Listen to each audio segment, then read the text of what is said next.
I have two goals that I want to achieve in the early stages of the sales process.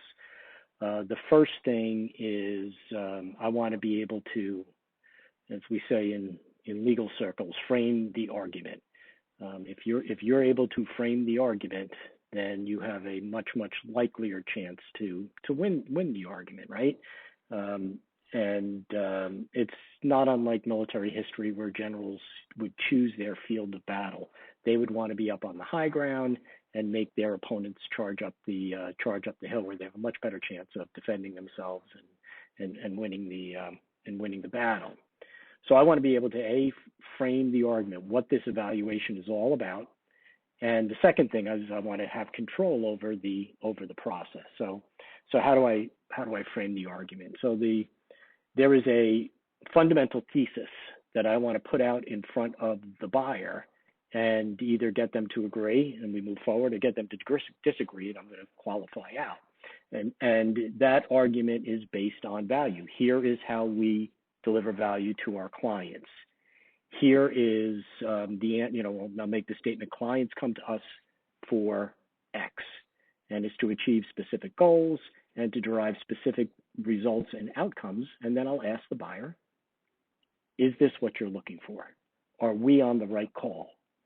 And I need the buyer to say yes to that, and then we can talk about that and how they're thinking about value and so forth. And then we can then I basically have framed the argument for this sales process, and it's all going to be tied to what they've already told me that they wanted.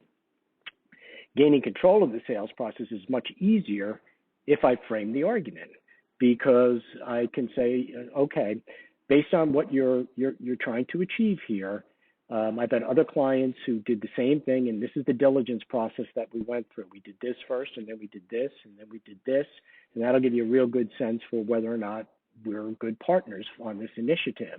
And does this sound like a fair approach to you?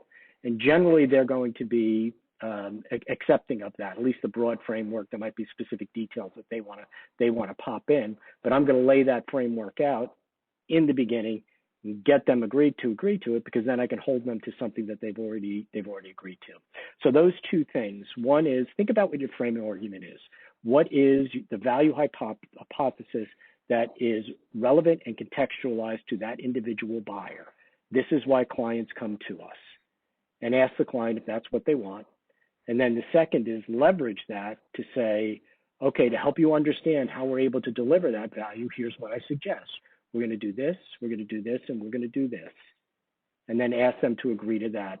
And once you do that, I think by and large, you're going to find the majority of your prospects are going to go along with you, and that positions you better throughout the sales process.